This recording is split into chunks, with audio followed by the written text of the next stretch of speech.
अस्सलाम वालेकुम नाजरीन, हमदा ज़मान इन डीएम स्पेशल। आज का जो हमारा प्रोग्राम है और हमारे जो गेस्ट आए हैं वो हैं Mohammad Shahryar Khan from government of Pakistan, honorary investment counsellor from Italy. अस्सलाम वालेकुम, वालेकुम सलाम। कैसे हैं आप? अल्लाह का शुक्र है। बहुत शुक्रिया आपका टाइम निकालने के थैंक यू लिए वेरी मच। और welcome to our show in DM special. So आज हम पूछते हैं शहरियार ख़ान साहब से कि अपना ज़रा बेटर इंटरव्यू अपना इंट्रोडक्शन अपना दें। Thank you very much for calling me here in England, in Manchester specially is the second biggest city in England. आपका ये डीएम चैनल ने जो ये आपका बड़ा अच्छा एक प्रोग्राम आप करते हैं, ख़ास तौर पे देखते हैं, लेकिन ये आपने अभी मेरा इंट्रो दी है। बेसिकली ये गवर्नमेंट ऑफ पाकिस्तान की तरफ से मेरा एक portfolio as honorary investment counsellor government of Pakistan for Italy. और गवर्नमेंट ऑफ पाकिस्तान ने ये 2012 में पहली दफ़ा बनाया। इंग्लैंड से भी, फ्रांस में भी, मुझे इटली में उसका पोर्टफोलियो मिल गया थैंक्स गवर्नमेंट ऑफ पाकिस्तान, ताकि हम पाकिस्तान की एक्सपोर्ट को प्रमोट कर सकें, पाकिस्तान की टूरिज़म को एक्सपोर्ट कर सकें, पाकिस्तान को बता सकें, पाकिस्तान का गुड इमेज दे सकें। और ख़ास तौर पे जो पाकिस्तान का ना वो इमेज बिल्डअप के लिए बेसिकली ये होता है और बिज़नेस इन्वेस्टमेंट के लिए होता है, ताकि हम पाकिस्तान में इन्वेस्टमेंट भेज सकें। तो बेसिकली है तो इटली का पोर्टफोलियो, लेकिन मेरी कोशिश होती है कि दुनिया में जहाँ से भी कोई इन्वेस्टमेंट हो सके वो पाकिस्तान में पहुँचाई जाए इंटरनेशनली तौर पे। तो उस पर हम अल्हम्दुलिल्लाह बड़े कामयाब भी रहे हैं। और बेसिकली हमारी कोऑर्डिनेशन जो होती है प्राइम मिनिस्टर ऑफिस के अंडर एक डिपार्टमेंट होता है जिसको कहते हैं बोर्ड ऑफ इन्वेस्टमेंट। तो बोर्ड ऑफ इन्वेस्टमेंट जो है वो जो हमारी पाकिस्तान की बाहर जो सफारत खाने होते हैं, एम्बेसीज होती हैं, उनकी कोऑर्डिनेशन से ये बनाते हैं। तो ये पोर्टफोलियो मिल गया एज अ बिजनेसमैन। बेसिकली तो काम मेरा बिजनेस है और work in Italy for like more than 23 years. माशाल्लाह। तो इटली के अंदर जो है वो टेलीकम्युनिकेशन का बिज़नेस है और इसके अलावा और डिफरेंट बिजनेस हैं। एक कॉस्मेसी कंपनी है परफ्यूम्स की, one of very famous company is called Sheri Milano, क्योंकि मेरा निक नेम शेरी मिलानो है, तो शेरी मिलानो के नाम से ही है। तो इसलिए फिर गवर्नमेंट ऑफ पाकिस्तान ने वो एक पोर्टफोलियो मिल गया और फिर उसके तहत हम काम करते हैं पूरी दुनिया में। जहाँ जहाँ से पाकिस्तान इन्वेस्टमेंट जा सकती है, जहाँ जहाँ पाकिस्तान का नाम बेहतर हो सकता है, तो हम कोशिश करते हैं कि पाकिस्तान के झंडे गाड़े जाएं तो जो पाकिस्तान में रहने वाले लोग हैं उनको आप क्या मशवरा देंगे कि इटली में किस तरह इन्वेस्टमेंट कर सकते हैं? बेसिकली हमारा बेसिकली तो दोनों हैं। हमें पोर्टफोलियो में तो ये है कि हमने पाकिस्तानी या इटालियन जो है या दुनिया में जितने ओवरसीज़ हैं या जो बाहर के मुल्क वाले हैं वो पाकिस्तान में इन्वेस्टमेंट करें। तो हमारी कोशिश होती है कि यहाँ से जितने हम पाकिस्तानी हैं, इटालियंस हैं, हम उनको कोशिश करते हैं पाकिस्तान में इन्वेस्टमेंट करें। उसके लिए पाकिस्तान की गवर्नमेंट के बहुत सारे प्रोजेक्ट हैं। अगर आप बोर्ड ऑफ इन्वेस्टमेंट की वेबसाइट पे आप देखते हैं तो इन्वेस्ट इन पाकिस्तान आप लिखते हैं तो उसके अंदर आपको इमर्जिंग पाकिस्तान के लोगों के अंदर आपको काफ़ी सारे प्रोजेक्ट मिलते हैं। तो गवर्नमेंट ऑफ पाकिस्तान हर साल जो है हर क्वार्टरली, हर सालाना अपने वेबसाइट पे पब्लिश करती है कि हमें इन बड़े बड़े प्रोजेक्ट्स के लिए टेंडर्स भी चाहिए, लोग भी चाहिए। एक तो वो एक आप इजीली लोग देखते हैं और हम उसको पब्लिसाइज कर देते हैं। मिसाल तौर पर किसी ने डैम बनना है, बीओटी बेसिस पे काम करना है, कोई किसी ने इन्वेस्टमेंट करनी है, पाकिस्तान में मोटरवे बनाना चाहता है कोई भी बंदा और पावर प्लांट लगाना चाहता है, तो हम उनको असिस्ट करते हैं कि ये आप वहाँ जाके इन्वेस्टमेंट करें। इस वक्त पाकिस्तान में बहुत सारे ऐसे सेक्टर्स हैं जहाँ इन्वेस्टमेंट की बहुत सख्त ज़रूरत है। और ज़रूरत तो है ही, हर मुल्क की कोशिश होती है कि हर मुल्क को ज़रूरत होती है कि बाहर से फॉरेन इन्वेस्टमेंट आए। पाकिस्तान में टूरिज़म के अंदर बहुत अच्छी इन्वेस्टमेंट हो सकती है। पाकिस्तान इज़ रफ़ एरिया है, अभी बहुत सारे काम है, अभी बहुत ज़्यादा उसमें काम होने वाला है। टूरिज़म में बड़ा अच्छा काम हो सकता है पाकिस्तान में। हमें चाहिए नॉर्दर्न एरियाज़, दुनिया के खूबसूरत इलाके जैसे हमने पाकिस्तान में देखा है। स्विट्ज़रलैंड भी है, हम बहुत मशहूर है। इंफ्रास्ट्रक्चर ऑल दो बेहतर है यूरोप का और स्विट्ज़रलैंड का। इटली में आपने देखा इटली का कितना खूबसूरत इंफ्रास्ट्रक्चर है। इसी तरह पाकिस्तान के अंदर ये चीज़ें होनी चाहिए। मतलब ये काफ़ी सारी चीज़ें हैं जो टूरिज़म हो गया। फिर हमें टेक्नोलॉजी शिफ्ट करने की बात है, टेक्नोलॉजी शिफ्ट होनी चाहिए। इनके पास, यूरोप के पास, इटली के पास ख़ास तौर पर बहुत अच्छी अच्छी टेक्नोलॉजीज़ हैं जो ये टेक्नोलॉजीज़ पे काम करते हैं। शू मैन्युफैक्चरिंग में बड़ी अच्छी टेक्नोलॉजी है, फैशन में, ऑयल एंड गैस में इटली में का बड़ा नाम है इन चीज़ों में। तो हमने हमेशा कोशिश की है कि पाकिस्तान में टेक्नोलॉजी शिफ्ट हो, कि रादर कि हम यहाँ से कुछ चीज़ें एक्सपोर्ट करें पाकिस्तान को बेस्ट एक्सपोर्टर होना चाहिए, ना कि बेस्ट इंपोर्टर होना चाहिए। तो उसके लिए काफ़ी हमने काम किया है। शू इंडस्ट्री में बड़ा काम किया है, स्टील इंडस्ट्री में बड़ा काम किया है। पाकिस्तान में इस वक्त दुनिया की लेटेस्ट स्टील इंडस्ट्री जो है वो इटली से वो पाकिस्तान में गई हुई है और वो काम हो रहा है। तो आहिस्ता आहिस्ता बहुत सारे सेक्टर हैं जिसमें अभी भी काम की बहुत सख्त होता है। और पाकिस्तानियों को आपने मुझसे जो क्वेश्चन किया कि पाकिस्तान की इन्वेस्टमेंट की ज़रूरत नहीं है, हमें चाहिए पाकिस्तान की में ब्रांडिंग होनी चाहिए। Branding is very important. ये मैं देख रहा हूँ आपके पीछे बोर्ड लगे हुए हैं, इसके अंदर मुख्तलिफ ये ईजी मनी है, लावा ई रिमिट है, ये ब्रांडिंग है एक्चुअली। तो अब दुनिया जो है सिर्फ ब्रांडिंग पे जा रही है। दुनिया के जितने बड़े बड़े ब्रांड्स हैं वो अपनी ब्रांडिंग को बेचते हैं, अपने नाम को बेचते हैं। तो पाकिस्तान में हमें जितने पाकिस्तान के ब्रांड्स हैं उनको और पब्लिसाइज करना चाहिए और दुनिया में बेचना चाहिए पाकिस्तान की, ताकि एक्सपोर्ट बढ़े और पाकिस्तान को रेमिटेंस आए। और ख़ास तौर पर हमारे पाकिस्तान में इस वक्त पाकिस्तान में डॉलर्स और यूरो की बड़ी सख्त ज़रूरत है, और वो हमारा उसी के ऊपर हमारा फोकस है कि हम मैक्सिमम पाकिस्तान में डायरेक्ट इन्वेस्टमेंट कराएं। सही बात। तो अगर पाकिस्तान से इटली में अगर इन्वेस्ट करें तो वहाँ के उनको कोई फ़ायदा हो सकता है इसमें? बेसिकली पाकिस्तान से इटली में इन्वेस्टमेंट के लिए बहुत बड़े बड़े इटली के प्रोजेक्ट हैं, उसमें हम उसकी को तो निगलेक्ट करते हैं, लेकिन ये कि एज अ इटालियन तो हम कह नहीं सकते, लेकिन फिर भी पाकिस्तानी भी काफ़ी सारे इन्वेस्टमेंट करते हैं क्योंकि हम ओवरसीज़ पाकिस्तानी है। बेसिकली पाकिस्तान से वो क्या इन्वेस्ट करना चाहिए, बेसिकली मैं उस पर आऊँगा। पाकिस्तान को लेबर पे इन्वेस्ट करना चाहिए। पाकिस्तान की जो सोर्स है, पाकिस्तान की youngest population in a world Pakistan में है, तो उनको हमें ट्रेन करना चाहिए किसी राइट एंगल पे, किसी राइट डायरेक्शन पे। अभी हमारे लोग राइट डायरेक्शन में नहीं है। लेट्स से अभी पाकिस्तान में बड़ी सख्त होता है, मैन पावर की पूरी दुनिया में होता है इस वक्त। पाकिस्तानी बहुत सारे यूरोप के अंदर, इंग्लैंड के अंदर, जिस तरह आपको पता है यहाँ पे ड्राइवर की बड़ी शॉर्टेज है। आम कार ड्राइवर नहीं, जो बसों के ड्राइवर हैं, ट्राम के ड्राइवर हैं, मेट्रो के ड्राइवर हैं, ट्रकों के ड्राइवर्स हैं, तो ये पाकिस्तानी हैं। पाकिस्तान की मैन पावर है, यंगेस्ट पाकिस्तानी है दुनिया के अंदर। जो यंग जनरेशन है हमारी, उसको हमें ट्रेन करना चाहिए। उसको हमें इलेक्ट्रिक, अब देखें लेबर में कितनी सख्त होता है इटली के अंदर, अभी भी लेबर की बड़ी सख्त होता है। हमें अपनी मैन पावर को उनको ट्रेन करना चाहिए, उनको स्किल्ड करना चाहिए, ख़ास तौर पे टेक्निकल एजुकेशन देनी चाहिए, उनको इलेक्ट्रिक से रिलेटेड करना चाहिए, मोबाइल ऑपरेटिंग सिस्टम समझाना चाहिए, मोबाइल रिपेयरिंग, छोटे छोटे काम है। लेकिन ये लोगों को अगर जो आते हैं यूरोप में आते हैं, उनको बड़ी सख्त होता है कि ये चीज़ें सीख के अगर आए तो सीखी हों, तो फिर इनको मैन पावर की बड़ी सख्त होता है। इटली हर साल अपनी इमिग्रेशन खोलता है, वो कहता है कि इटली में लोग आएँ, लेकिन वो उनका आने का फ़ायदा नहीं। अगर आगे वो वैसे ही पाकिस्तान की तरह उन्होंने हाल चलाने हैं तो कोई फ़ायदा नहीं। तो उनको चाहिए टेक्निकल आगे बढ़े। नर्सिंग की बड़ी सख्त होता है इटली के अंदर, नर्सेज की बड़ी सख्त होता है, और लेकिन ट्रेंड नर्सेज हमारे यहाँ ट्रेंड होना चाहिए, अगर हमें लेबर ट्रेंड होना चाहिए। लेकिन वहाँ पे देखें ना, इस तरह अप्लाई करना भी तो इजी नहीं है। जैसे अब यूके में आप कर सकते हैं, इधर आपको इटली के अंदर थोड़ा सा लैंग्वेज बैरियर है, लेकिन अगर आप इटली की वेबसाइट्स हैं मुख्तलिफ, अगर आप उनमें जाते हैं और आप देखते हैं तो उसके अंदर फ्लूसी होती है। बंदे बुलाने के लिए अक्सर उन पे वो रिक्वायरमेंट होती है कि किस किस्म के बंदे चाहिए। फ़र्ज़ करें उनको लेबर के लिए चाहिए, टेम्प्रेरी चाहिए, होटल्स के लिए काम करने के लिए चाहिए, रिसेप्शनिस्ट के लिए चाहिए, सफाई वालों के काम करने के लिए चाहिए, स्किल्ड लेबर भी चाहिए होती है। ख़ास तौर पे ये जो होती है अपना खरादिया का काम पाकिस्तान में जिसको कहते हैं, स्टील लेबर है वो है, हैवी काम के लिए कारपेट फिटर्स, मतलब इस किस्म के काम, लेकिन टेक्निकल आना चाहिए। अगर कोई सोचे कि मैं यहाँ आके सीखूंगा, यहाँ आके काम करूँगा, वो मुश्किल होता है। फिर वो उसकी रिक्वायरमेंट के मुताबिक इटली की डिमांड पूरी होती है, विद एक्सपीरियंस आना चाहिए। और लेकिन एक्सपीरियंस के साथ हमारे वहाँ पे पाकिस्तान में टेवटा एक वो है, एक इंस्टीट्यूट है, उस पर जाना चाहिए लोगों को। जो बेसिक अगर नहीं पढ़ा हुआ तो थोड़ा थोड़ा कम अज़ कम उसको स्किल्ड लेबर में आएगा तो उसको फ़ायदा होगा। तो फिर उससे ये होगा, उसका बेनिफिट भी है। अगर हम देखते हैं कि उसका बेनिफिट ये होगा कि पाकिस्तान पर ज़र मुबादला जाएगा, उसके अगेंस्ट जो फैमिलीज़ हैं उनमें पैसे जाएंगे, यूरोस जाएंगे, और वो पाकिस्तान के लिए वो बड़ा हेल्पफुल होगा। इसको हम कहते हैं फॉरेन डायरेक्ट इन्वेस्टमेंट। तो वो हमारे पाकिस्तान के लिए बहुत फ़ायदेमंद होगा। ठीक। तो पाकिस्तान में, सॉरी, इटली में और यूके में, इन दोनों कंट्रीज़ में आप क्या प्रेफर करते हैं? किस सेंस में आप कह रही हैं कि इटली और यूके के अंदर बेसिकली मैं मतलब बेटर क्या लगता है आपको? इटली जो है थोड़ा सा कंजर्वेटिव है।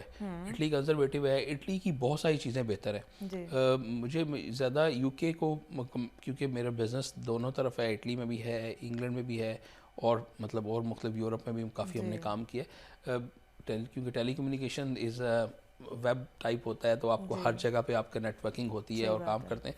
तो इटली और इंग्लैंड का कंपैरिजन तो मैं बड़ा अच्छा देखता हूँ, लेकिन इंग्लैंड जो है वो इट्स अ गुड कंट्री, हमारे पाकिस्तानियों के लिए बड़ा अच्छा है। यहाँ एजुकेशन यहाँ की अच्छी है, इवन इटली की एजुकेशन बहुत अच्छी है। सिर्फ लैंग्वेज, थोड़ा सा लैंग्वेज बैरियर आता है, वो वहाँ पे महदूद रह जाती है। महदूद रहते हैं, वो इटली के रह जाते हैं, उनको फिर यहाँ आके दोबारा स्किल करनी पड़ती है। तो अब ये ब्रेक्सिट से पहले था कि लोग पहले इटली से प्रेफर करते थे कि चले हम इंग्लैंड आ जाएंगे। ब्रेक्सिट के बाद वो चीज़ें नहीं रहेंगी। इटली इटसेल्फ जो है वो यूरोप के अंदर इस वक्त, इंग्लैंड ब्रेक्सिट के बाद निकल चुका है, आपको पता ही है। तो इस वक्त इटली जो है यूरोप का सबसे important country in the sense कि पाकिस्तानी 3 लाख पाकिस्तानी हो गए, तो यूरोप में कहीं इतने पाकिस्तानी नहीं है।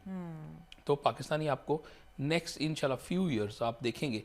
मेरा जो जो जो जिस तरह अभी तक चेंजेस आ रही हैं, जिस तरह इमिग्रेशन हो रही हैं, जिस तरह लोगों को फलूसी पे मतलब गवर्नमेंट बुलाती है, उनके वीज़े खुलते रहते हैं और जिस तरह लोग आते हैं, अगर उस तरह रहा तो इटली के अंदर मोस्ट प्रॉब्ली इटली अभी तो यूरोप का नंबर 1 हो गया है, तो वो फिर उस वक्त तकरीबन इंग्लैंड के बराबर हो जाएगा। क्योंकि एक वक्त आएगा कि इटली के अंदर आपको, यहाँ इंग्लैंड में ना लोग बहुत पुराना है, इनके साथ हमारी बहुत पुरानी टाइज़ हैं, पाकिस्तान की, बांग्लादेश, इंडिया की। तो क्योंकि रूलिंग रहे हैं और ये इनका सिस्टम डिफरेंट है, तो इटली के साथ हमारे इतनी रूलिंग को टाइज़ नहीं थी। लेकिन ये भी है पाकिस्तान की सबसे बड़ी बात है, अभी हमने इटली का 70 ईयर्स का हमें पाकिस्तान के उनके साथ दोस्ती रिलेशन, जब से पाकिस्तान बना है, जब से इटली बना है, तो हमारे रिलेशन आपस में बहुत अच्छे। और उस लेकिन लोगों की इमिग्रेशन नहीं हुई, क्योंकि इटली के अंदर हमेशा ट्रांसिट कंट्री रहा है, लोग आते थे आगे चले जाते थे। अब जो है जब से अब वहाँ लोग रह रहे हैं, लोग पहले जॉब करते थे, लेबर कंट्री था, तो अभी भी लेबर पाकिस्तान से ज़्यादा लेबर में ही है। लेकिन आहिस्ता आहिस्ता जो बिज़नेस में आ रहे हैं, जनरेशन चेंज हो रही है, फर्स्ट जनरेशन आ रही है, फिर उसके बाद अब जैसी सेकंड जनरेशन आएगी तो बहुत सारी चेंजेस आ जाएंगी। बच्चे पढ़ रहे हैं, एजुकेशन हो रहे हैं, डॉक्टर्स बन रहे हैं, इंजीनियर्स बन रहे हैं, सॉलिसिटर्स बन रहे हैं, और आहिस्ता आहिस्ता ये आपको next couple of years Italy बहुत चेंज नज़र आएगा।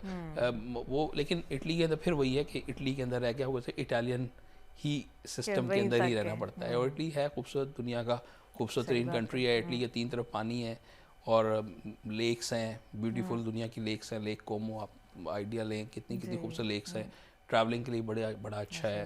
टूरिज़्म है, बेस्ट, दुनिया के बेस्ट टूरिज़्म साइट्स हैं। एक एक शहर जो है उसका, दुनिया में आप इंग्लैंड देख लें तो आपको टूरिज़्म के लिए लंदन लोग आते हैं मैक्सिमम, मैनचेस्टर जो है इस सेकंड सिटी है, बर्मिंघम है, लेकिन देखने के लिए, हिस्ट्री के लिए, जो इटली की हिस्ट्री है वो मतलब बहुत पुरानी है। रोम जो है वो आज का नहीं है, उसकी हिस्ट्री कोई नहीं है। तो रोम फेमस है। फिर नेपल्स जो है वो अपनी हिस्ट्री है उसकी। फिर अमाल्फी कोस्ट है, कैप्री आइलैंड है, उसके अलावा सर्दिनिया आइलैंड है, मतलब दुनिया का खूबसूरत है। हर एक शहर की अपनी हिस्ट्री है। ट्यूरिन चले जाएं, जिसको तोरिनो कहते हैं, क्योंकि आप इटली में फ्लोरेंस है, या फिरेंजे इटली में कहते हैं, या फ्लोरेंस उसको कहते हैं इंग्लिश में। तो फ्लोरेंस वीनस है, उसकी अपनी हिस्ट्री है। पिज़ा टावर है। आप मतलब हर एक शहर की अपनी आइडेंटिटी है और हर एक शहर की हिस्ट्री है, और उनके कम्यूने इतने स्ट्रॉन्ग हैं कि उन्होंने अपने आप को सही मैनेज किया हुआ है और सिस्टम मैनेज किया हुआ है। उसकी वजह से इटली जो है इट्स अ वंडरफुल कंट्री। उसकी अपनी आइडेंटिटी दुनिया में वो है, और G8 का मेंबर है इटली, इंडस्ट्रियल। तो ज़्यादा नंबर आप इटली को दे रहे हैं in the term of business. लेकिन मुश्किल है, होता है, थोड़ा सा ब्यूरोक्रेटिक है, लेकिन ये कि आसान नहीं है। लैंग्वेज बैरियर है, लोगों को कई चीज़ें हैं, लेकिन एक दफ़ा आप सेटल डाउन हो जाए, लैंग्वेज बैरियर ख़त्म हो जाए, तो फिर अगर एक दफ़ा बिज़नेस आपने करना शुरू कर दिया, यहाँ ज़रा इंग्लैंड में आसान है बिज़नेस करना, क्योंकि थोड़ा सा ओपन है, रूल्स डिफरेंट्स हैं, आसानियाँ हैं, लोगों को समझने में आसानी हो जाती है, क्योंकि हमारे इंग्लिश कल्चर कंट्री है, हम पाकिस्तान से आते हैं, तो वहाँ थोड़ा सा, और हमारा फिर यहाँ ताल्लुक मेल जो लोगों से, जैसे हम मैनचेस्टर में आते हैं तो ऐसा लगता है हम पाकिस्तान में फिर रहे हैं, तो मतलब ये एक थोड़ा सा साफ पाकिस्तान कह लें, इस्लामाबाद टाइप है, तो अच्छा लगता है। यहाँ पे खाने शाने आपके पाकिस्तानी मिलते हैं, वहाँ ज़रा थोड़ा सा अभी लिमिटेड है, लेकिन नेक्स्ट फ्यू ईयर्स इंशाल्लाह बहुत बेहतर हो जाएगा। लास्ट क्वेश्चन मेरा आपसे, पाकिस्तान की पॉलिटिक्स पे आप क्या कहेंगे बड़ा आजकल जो चल रहा है? हाँ, बड़ा ख़तरनाक क्वेश्चन। इसके ऊपर तो जितना कहें वो है। पाकिस्तान में देखिए, जो भी पार्टी हो, किसी भी पार्टी के ऊपर तो मैं बात डिस्कस नहीं करता, जिसकी मर्ज़ी गवर्नमेंट हो, पाकिस्तान के हालात जो है वो 75 सालों से इम्प्रूवमेंट की तरफ ही होते हैं। तो ये ऊपर नीचे डिप एंड अप होते रहते हैं। तो इंशाल्लाह पाकिस्तान के हालात बेहतर हो जाएंगे और पॉलिटिकली पाकिस्तान जो है ये हर पूरी दुनिया के अंदर ये सिस्टम चलते हैं, कभी हालात ऊपर चले थे नीचे थे, लेकिन हमारे जो अगर जुडिशरी है और हमारे जो ब्यूरोक्रेसी है, हमारा जो सिस्टम है, अगर वो सही काम करता रहे तो पाकिस्तान से अच्छी जगह दुनिया में कोई नहीं है। लेकिन यही इशू है ना, सही काम करता रहे तो। इशू है, इशू के साथ ही देखें जहाँ दुनिया में, जब मैं समझता हूँ कि जहाँ इशू होते हैं, कोई बंदा कहता है कि हमारा इशू है, मैं समझता हूँ कि जहाँ इशू ज़्यादा होते हैं वहाँ मार्जिन भी ज़्यादा होता है, वहाँ गेम आपके हाथ में भी बड़ी अच्छी होती है। तो as a business point of view से जहाँ जहाँ प्रॉब्लम्स होती हैं वहाँ अपॉर्चुनिटीज़ बढ़ती है। तो Pakistan is a land of opportunity. तो पाकिस्तान गवर्नमेंट को, जहाँ तक आप कह रही हैं, आपका क्वेश्चन बड़ा वो है कि पाकिस्तान के आज का हालात है, तो पाकिस्तान में जो भी आए, जिसकी भी गवर्नमेंट हो, पाकिस्तान की स्टेबल हो, पाकिस्तान की आवाम की ख्वाहिश के मुताबिक हो और आवाम की ही सुनी जाए, क्योंकि बेसिकली जमहूर तो लोग हैं और उसी की वजह से जमहूरियत है, और हमारे पाकिस्तान में जमहूरियत के हिसाब से चले तो पाकिस्तान में सारी चीज़ें बेहतर हो जाएंगी। और पाकिस्तान में हालात ऊपर नीचे होते रहते हैं, लेकिन उम्मीद है कि ये गवर्नमेंट या नेक्स्ट अभी इलेक्शन हो जाएंगे मेरे ख्याल अगर होते हैं, तो फिर नेक्स्ट गवर्नमेंट जो भी आएगी वो अगर हम हर गवर्नमेंट जो भी है उसका फोकस बिजनेस के ऊपर होता है, उसकी कोशिश होती है कि इन्वेस्टमेंट आए, और हर एक ही कोशिश है। जो करंट गवर्नमेंट में, चाहे भी अब देखना 1 साल हो गया इनको भी, इस गवर्नमेंट ने भी कोशिश की है कि इन्वेस्टमेंट आए, तो और उसके लिए वो बड़ी कोशिश कर रहे हैं, और हमें मतलब मेल्स आती हैं, कोऑर्डिनेशन होती है, गवर्नमेंट से कोऑर्डिनेशन होती है, बोर्ड ऑफ इन्वेस्टमेंट कोऑर्डिनेट करता है, और उनके सेक्रेटरीज हैं, मिनिस्टर्स हैं, ये सारे हमसे कोऑर्डिनेट करते रहते हैं, और मैं समझता हूँ पहले से बल्कि ज़्यादा हो रहा है। अच्छा, हाँ, अभी मैं बड़ा, आप देखें ये बंदों पर डिपेंड करता है कि अभी इस वक्त पाकिस्तान को इन्वेस्टमेंट की ज़रूरत है। पाकिस्तान में बहुत सारी चीज़ें जा रही हैं, बहुत सारी चीज़ें चेंज हो रही है। जब ये चीज़ें चेंज होती हैं तो वो बेहतरी की तरफ चल रहा होता है। जिस तरह मैं हमेशा समझता हूँ कि अगर आपने अक्सर रोड पे जा रहे हैं तो आप कहते हैं यार बड़ी हैसल है, रोड ब्लॉक हुई हुई है, रोड तोड़ी हुई है, लेकिन वो तोड़ के दोबारा बन रही होती है ना, तो आज से 4 महीने बाद वो रोड वैसी नहीं होती, फिर आप कहते हैं यार बड़ी स्मूथ है, भूल जाते हैं पुरानी साइकिल पे। तो ये सारी चीज़ें चलती हैं और पॉलिटिकल टर्मोल होता रहता है। ये पूरी दुनिया का सिस्टम है। पूरी दुनिया में आप देखें आजकल, मैं कल टीवी पे देख रहा था, पैराग्वे, ब्राज़ील, क्यूबा, बल्कि दुनिया के राइट्स तो हर जगह चलते रहते। तो पाकिस्तान का इंशाल्लाह बेहतर होगा, क्योंकि हमारा तो ईमान है कि पाकिस्तान एक ला इलाहा इल्लल्लाह मुहम्मद रसूलुल्लाह कलमे के ऊपर बना हुआ है। तो पाकिस्तान का मतलब क्या, ला इलाहा तो इल्लल्लाह। तो इंशाल्लाह पाकिस्तान में हालात बेहतर हो जाएंगे, और अभी भी बेहतर है, और इंशाल्लाह आगे और बेहतर हो जाएंगे। मैं ये नहीं कहता कि अब बहुत बेहतर है, लेकिन ये कि जिस तरह हालात चल रहे हैं उसमें बेहतरी, आपको लग रहा है कि बेहतरी की तरफ जा रहा है, बेहतरी की तरफ चला जाएगा, not in a term of government, I don't know कि उसका क्या बनता है क्या नहीं होता, लेकिन जो भी होगा बेहतरी की तरफ होगा इंशाल्लाह। पाकिस्तान उम्मीद हम सबको यही है, उम्मीद सबको रखनी चाहिए, और हम देखें अगर हम उम्मीद ही रखेंगे तो हम बैठेंगे तो कुछ नहीं कर सकेंगे। हमारी तो कोशिश ये है कि पाकिस्तान में इन्वेस्टमेंट हो, पाकिस्तान में लोग जाएँ, पाकिस्तान में जिस तरह लोग, हमें लोगों को क्या ज़रूरत पड़ी है कि यूरोप आए, इंग्लैंड आए, इटली आए, क्यों आए? नहीं आना चाहिए, ख़त्म होना चाहिए सिस्टम।